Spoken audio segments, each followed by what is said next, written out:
As the sounds from the Ho-Chunk annual Labor Day powwow echo across the powwow grounds, Ho-Chunk Nation President Wilfred Cleveland recalls what life was like on the nation as a young child.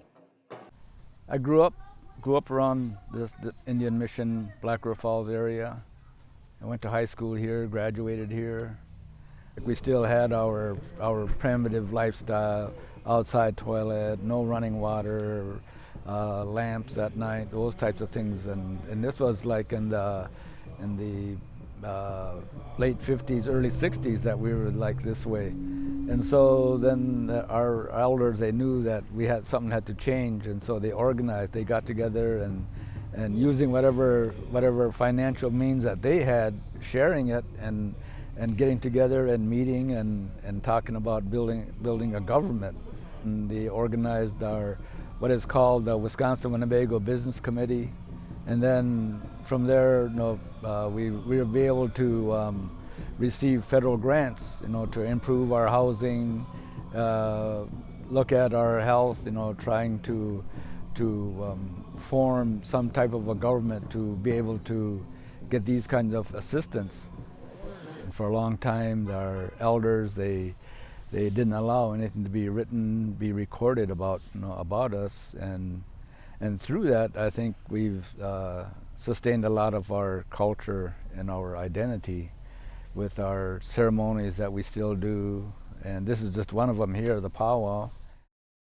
The Ho-Chunk Nation is not located on one continuous land base, such as a reservation, but has scattered communities across what is called trust and fee lands.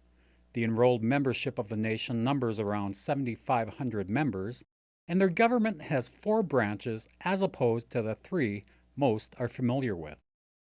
I've been pretty much involved with our Ho-Chunk Nation like the majority of my life in one aspect or another, and that I've seen the changes come about, and as a young person, was aware of, like, there's elders that lived around us, so aware of the ceremonies that they'd done, and our parents, taught us not to be intruding on when things are being done. So we kind of kept our distance and just observed, what was taking place. We have a unique government. We have a 4-branch government, which isn't, I don't know if that's anywhere else. We have our legislative branch, which makes the laws. We have the executive branch, which I'm the head of, which enforces the laws. Then we have our judiciary branch, which makes sure that we're abiding by the laws. Then we have our general council branch, which is the overall people of the Ho-Chunk Nation. What is the relationship with the state like? I think it's a matter of educating.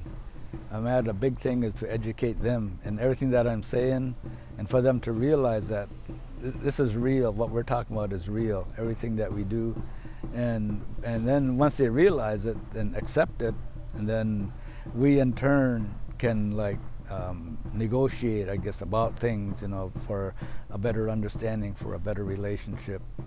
And so as far as people ask, okay, so are you Republican, or are you Democrat? Ain't no such thing in the Ho-Chunk Nation. It's whatever, whoever is in those governmental offices, and they're willing to work with us, and that's great. That's what we want. The Ho-Chunk Nation has made great strides in diversifying their business interests and is the largest employer in both Sauk and Jackson counties. Still, there are areas of concern, and as is the case with many Native nations, President Cleveland and his administration always plan for the future. Conservatively speaking, there's maybe 60, 65 people that we have that were Ho-Chunk language is their first language. They learned it at home, and so that number is gradually getting smaller and smaller because of our elders leaving and going into the spirit world. So we have our language program within this government to try to maintain our language and show the importance to our young people that language is a part of who we are. You know, our elders, you know, say that once we lose our language, and then we're no more. You know, and that's kind of one of my dreams, I guess, that I'd like to see, that we as Ho-Chunk people would be able to do that. You know, just to communicate with each other in our Ho-Chunk language.